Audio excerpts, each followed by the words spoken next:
Assalamualaikum warahmatullahi wabarakatuh, Miss Vivi. So you have been selected to speak with me today because you meet my research criteria as research subject in this study.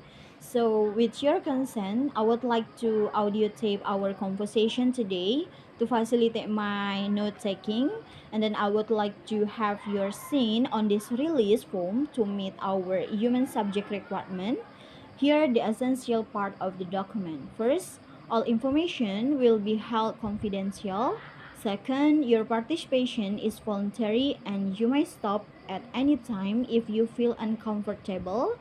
And last, I do not intend to inflict any harm. So, this is the document. Thank you for agreeing to participate. I have planned this interview to last no longer for an hour. I have several questions that I would like you to answer during this time. So you can use any language you are comfortable to answer this line of questioning. Waalaikumsalam warahmatullahi wabarakatuh. Alright, thank you very much for the opportunity. Honestly, I'm very happy to have been chosen as a subject of your research. You're welcome, Miss. I'm also very grateful for being given the opportunity to do research on your learning. Okay, what do you want to ask me? Aduh, I'm nervous. Enjoy, Miss. Okay, so first question, based on your teaching experience, are there any learning activities in your English teaching method that apply the activity pattern, like breaking down the topic into small part or generating ideas and key point about each part of a topic? Yes, kalau untuk kegiatan membagi atau memecah sesuatu menjadi beberapa bagian lalu membangun ide dan poin pentingnya, I apply it in my class. Okay, so how do you introduce the breaking down the topic into small parts, generating ideas, and key point about each part of a topic, activity pattern to student in your learning activity? You mean this is like the way I introduce this activity to student or bagaimana? Yes, that's right. I mean, dengan cara apa biasanya Miss Vivi memperkenalkan breaking down atau kegiatan memecah topik menjadi beberapa bagian-bagian kecil yang nantinya akan menghasilkan ide dan poin-poin penting tentang setiap bagian kepada siswanya Miss Vivi di kelas. Kalau untuk introduction-nya, biasanya saya langsung kenalkan melalui learning activities. Jadi, automatically saya implement dalam student learning activities-nya. I don't explain the theory. Saya langsung direct student untuk langsung terlibat dalam kegiatan yang mengarah pada proses memecah sesuatu menjadi beberapa bagian. Lalu dilanjutkan dengan membangun ide dan poin pentingnya. Because kalau saya explain the theory, siswa akan kebingungan.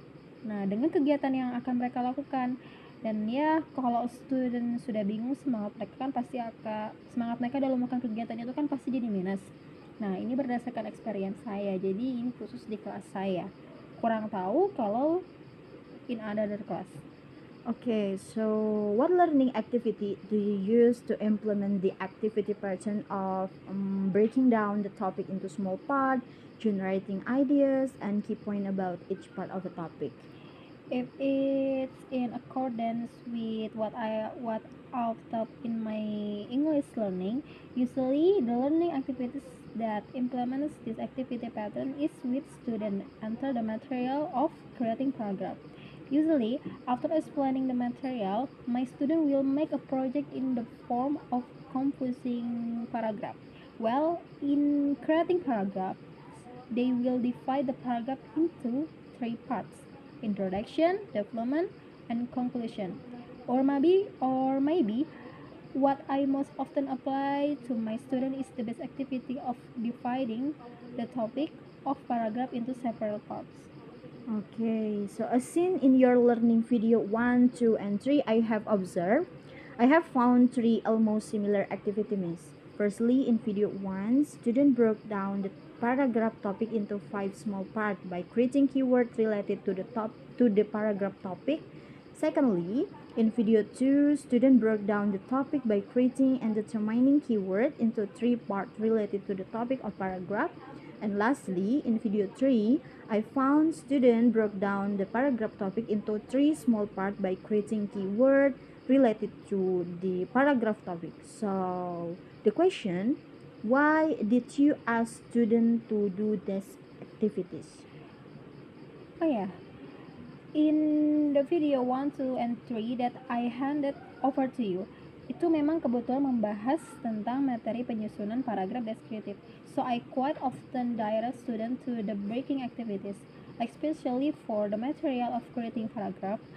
The activities that you mentioned are explain of learning activities that I use in class to implement the activity pattern that you asked at the beginning about breaking down at the topic into small parts, generating ideas, and the key point about each part of the topic.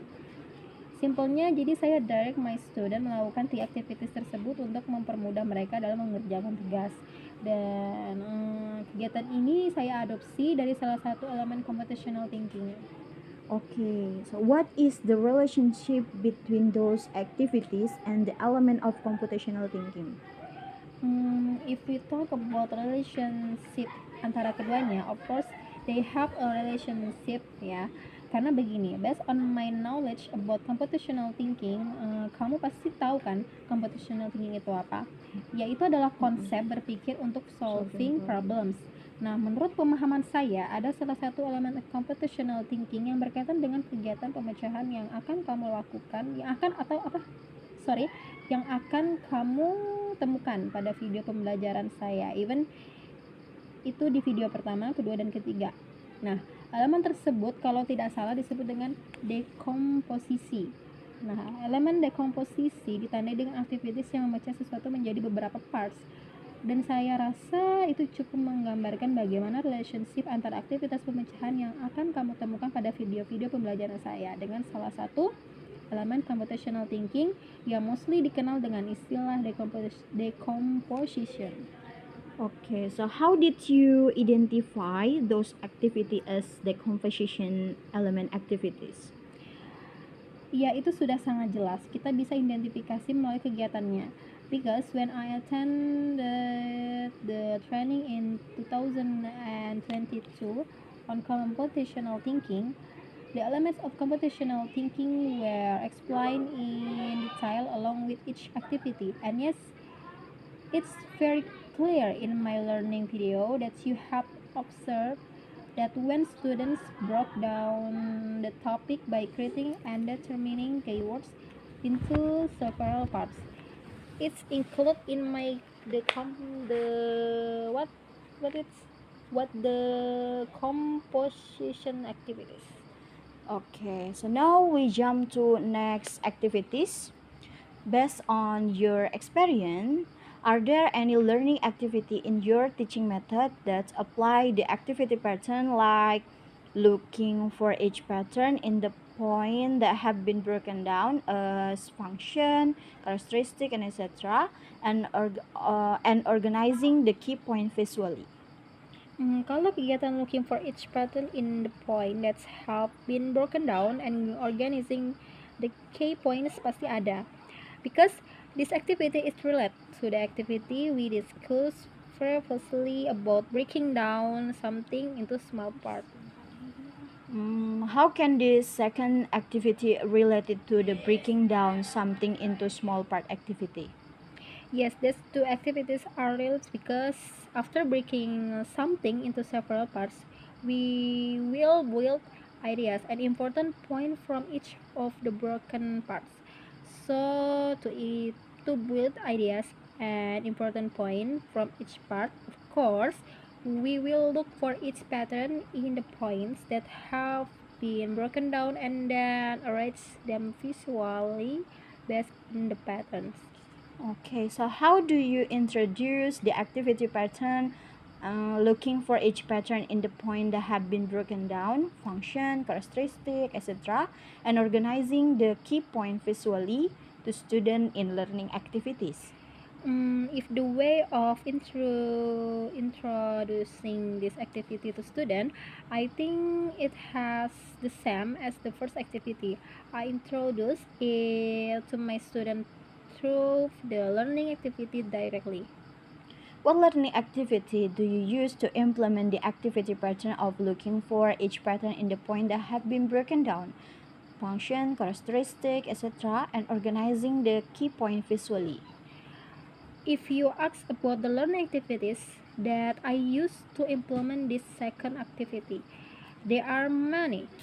However, to avoid a board discussion, we will try to talk in the same context as before, namely about creating an English paragraph. When creating an English paragraph, students in my class usually do it in a pattern. After students divide the paragraph into several parts, they will look the pattern in each part. The pattern into several parts, they will look for pattern each in parts. The pattern determined and created by student here contains information that will explain the direction and position of each part. Okay, so what is an example of that activity? Example-nya ya mungkin misalnya dalam sebuah paragraf saja ya, topiknya my animal. Nah, dalam paragraf itu nantinya akan dijelaskan dua hewan, yaitu ayam sama bebek. Nah, nanti siswa akan menentukan pola yang akan dibahas dalam paragraf tersebut. Misalnya pola yang ditentukan adalah jenis dan jumlah kaki. Terus kalau sudah ditemukan pola masing-masing bagian, baru deh nanti siswa akan mengatur masing-masing polanya dengan menuangkannya dalam bentuk kalimat yang akan dimasukkan ke dalam paragraf. Misalnya, ayam adalah jenis hewan unggas yang memiliki dua kaki. Bebek adalah bla bla bla, misalnya gitu, yang memiliki dua kaki juga. Nah, jadi begitulah. Paham kan? Paham. Okay, as seen in your learning video 1, 2, and 3, I have observed, I have found 3 almost similar activity. Firstly, in video 1, the teacher and student determine 2 patterns that describe each paragraph keyword, namely name and profession. Secondly, in video 2, the teacher and student determine and create 3 patterns that describe each paragraph keyword using a table, name, character, and address. And lastly, in video 3, I found the teacher and student create and determine 3 patterns that describe each paragraph keyword using a table.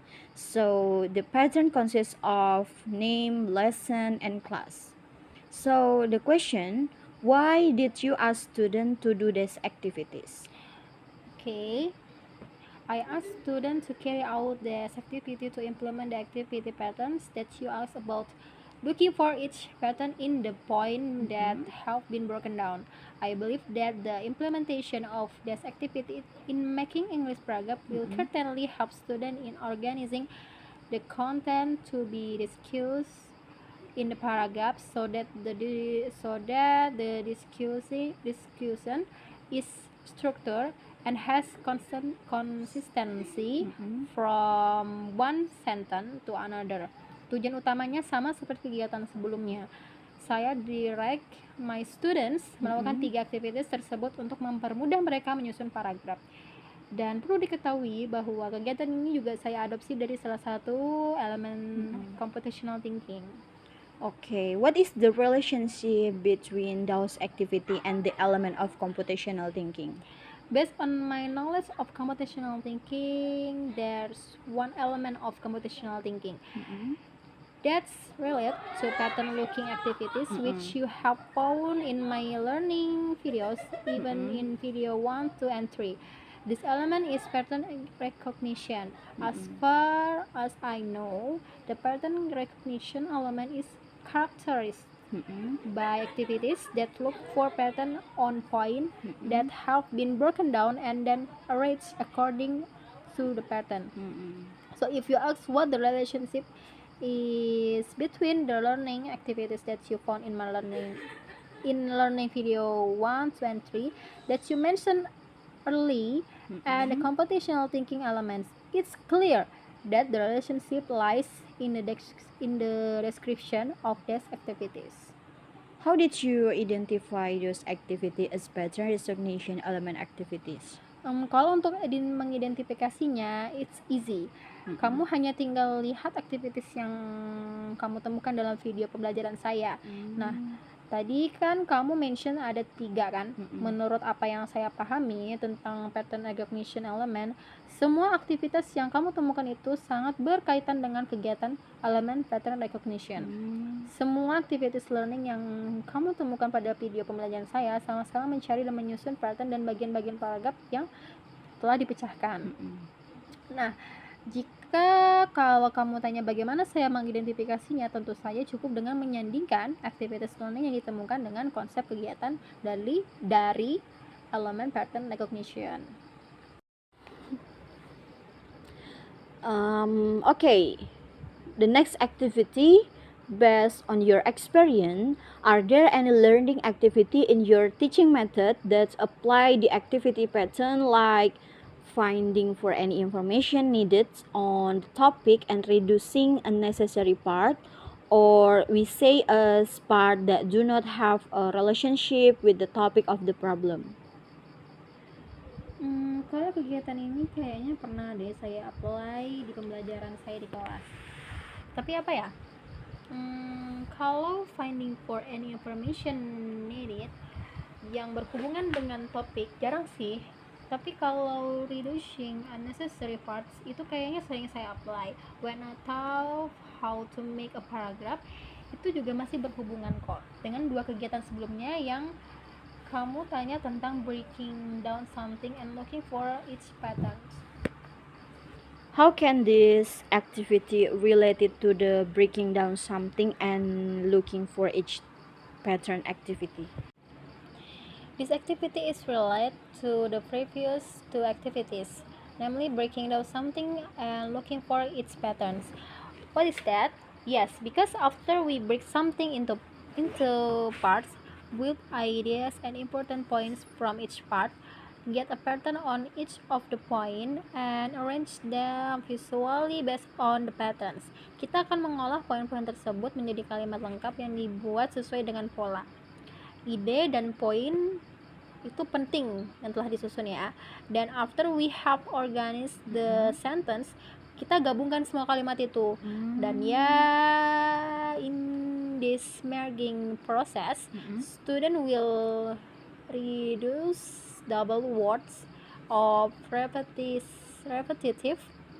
words to avoid washing words. How do you introduce the activity pattern, reduce unnecessary part, to student in your learning activity? Kayaknya sama aja sih seperti yang sebelumnya. I introduce it to my student through the learning activities directly. Hanya saja kalau untuk kegiatan ini biasanya saya kasih example dulu ke students karena mereka tuh masih sering kebingungan khususnya pada saat proses reducing unnecessary parts. Apa penyebab mereka merasa kebingungan, Miss? Ya, mereka tuh kebingungan yang paling sering sih karena mereka menganggap semua kata atau kalimat yang digunakan itu penting. Begitu. So, what learning activity do you use to implement the activity pattern, reduce unnecessary part? Usually, my learning activities that apply this activity pattern are like what I said earlier. I often apply it when students creating paragraphs or making a summary of an English story. Okay, seen in your learning video 1, 2, and 3, I have found 3 almost similar activity. Firstly, in video 1, the teacher and student remove and replace repetitive word or sentence that are unnecessary or unrelated to the topic of the paragraph before the sentence are combined into paragraph. And secondly, in video 2, the teacher and student remove and also replace repetitive word or sentence that are unnecessary or unrelated to the topic of the paragraph. And lastly, in video 3, I found the teacher and student remove and replace repetitive word or sentence that are unnecessary or unrelated to the topic of the paragraph. So the question, why did you ask students to do these activities? I ask students to do these 3 activities to implement one of activity pattern of computational thinking. Computational thinking is a kind of trick that can be used to solve problems. Well, saya mengarahkan my students untuk melakukan 3 kegiatan tersebut. Tentu saja untuk mempermudah mereka dalam mengolah kalimat yang akan dituangkan dalam paragraf dan mengurangi bagian-bagian berulang yang mengarah pada pemborosan kata. Karena jika ada kata atau kalimat berulang atau sesuatu yang tidak berkaitan dengan topik ini, hanya akan mempersulit orang-orang dalam membaca teks. Okay. What is the relationship between those activities and the element of computational thinking? Ketika saya mengikuti pelatihan tentang implementasi computational thinking di tahun 2022, saya ingat betul bahwa kegiatan mereduce sesuatu yang tidak berkaitan itu merupakan kegiatan dari salah satu elemen computational thinking. Dan kalau computational thinking kan ada 4 tuh elemennya. Nah, kegiatan reduce unnecessary part ini masuk dalam elemen abstraksi. Saya ingat betul karena ini yang paling gampang untuk diingat. Well, kalau kamu hanya bertanya apa relationship between 3 activities yang kamu temukan dalam elemen of computational thinking, itu tentu saja berkaitan dengan uraian kegiatan salah satu elemennya yang disebut dengan abstraksi, or in English we can say abstraction. How did you identify those activities as abstraction element activities? Ya, itu tadi sudah saya jelaskan, yaitu bisa diidentifikasi melalui kegiatannya.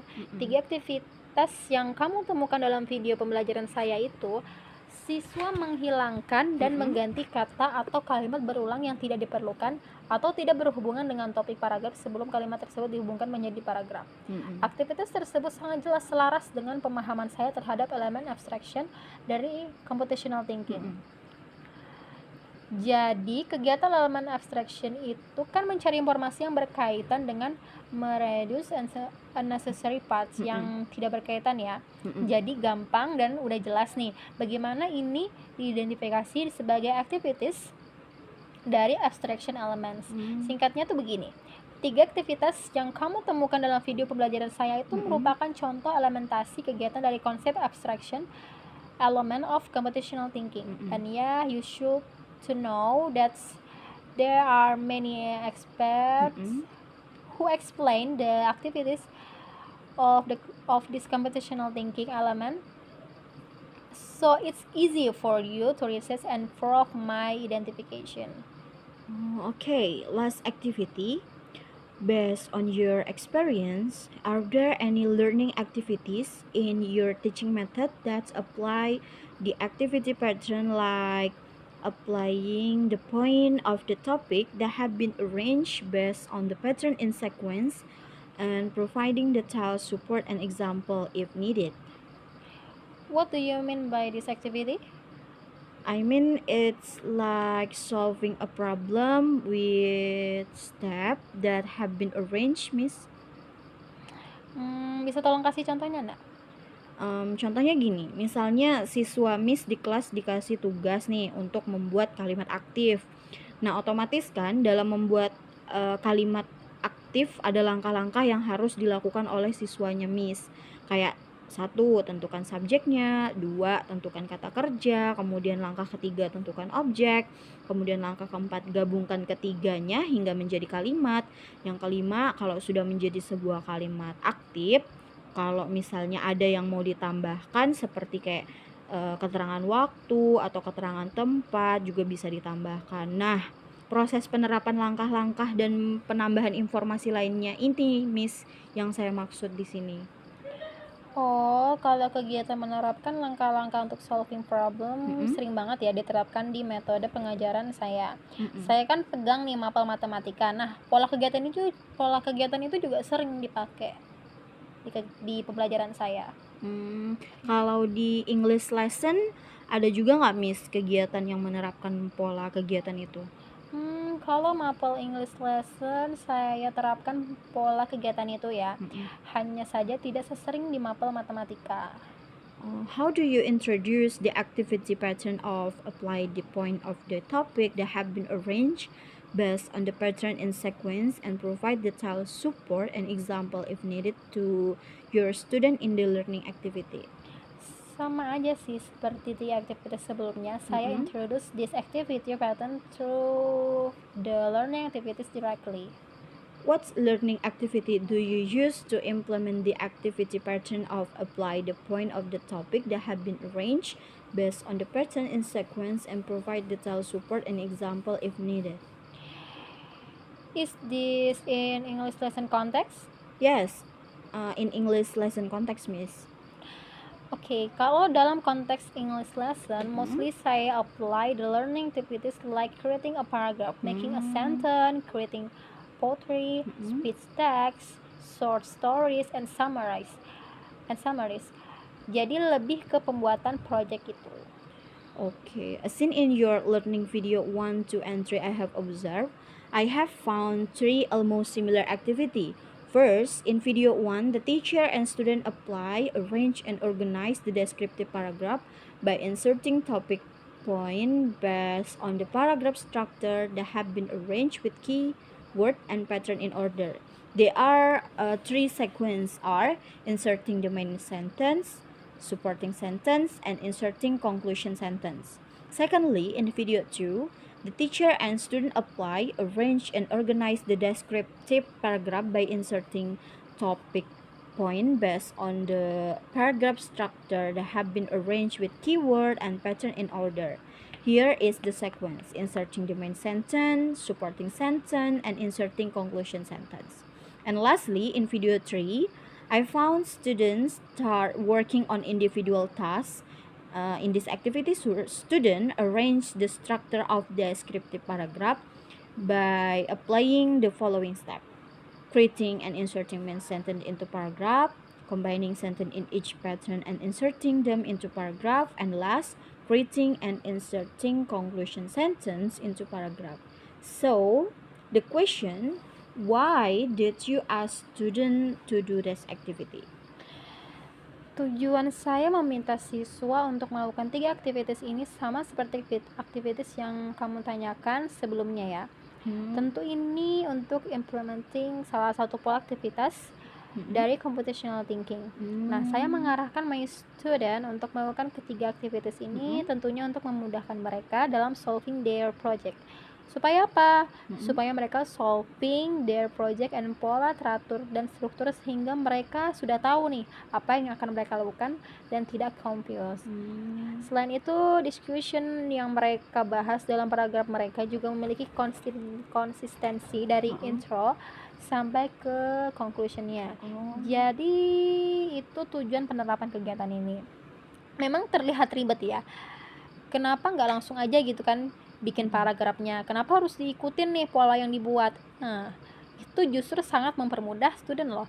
Sometimes student tuh kalau disuruh membuat project kayak kemarin tuh creating descriptive paragraph, mereka pasti confused harus milih dari yang mana. Nah, biasanya pikiran mereka tuh buyar dulu nih pikiran mereka karena harus mikirin apa sih yang mereka mau tulis gitu kan.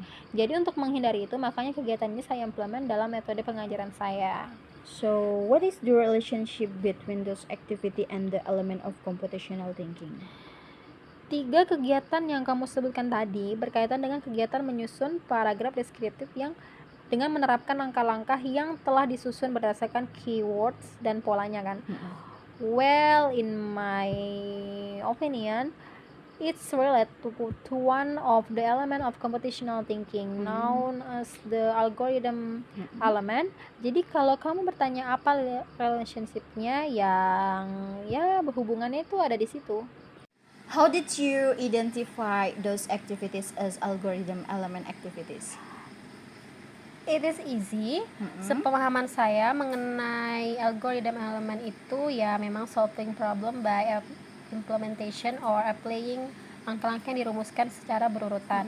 Nah, dari 3 aktivitas yang kamu temukan dalam video-video pembelajaran saya itu, tadi kan creating paragraph dengan menerapkan langkah-langkah yang telah diatur sebelumnya secara berurutan.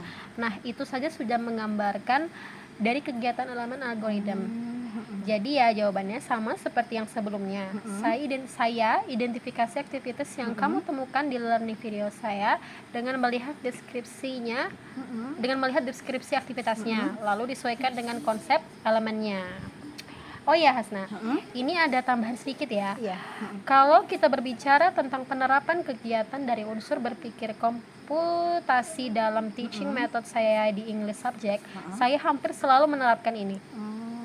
Karena dalam English subject, saya selalu menggunakan metode atau mode pembelajaran yang berbasis project. Ya, kalau nggak salah disebut dengan metode project based learning. Supaya apa? Jelas, supaya my student bisa mengembangkan kreativitas dan kemampuan analisis mereka dalam memecahkan masalah.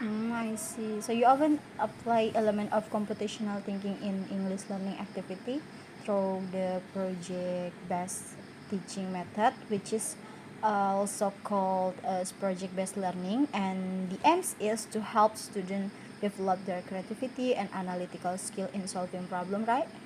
Yes, right. Mungkin ini saja sih ya. Jadi ada pertanyaan lagi? I think enough for the question. So thank you, Miss Vivi, for participating in my research, and I apologize for disturbing your time. Okay, yes, you're welcome.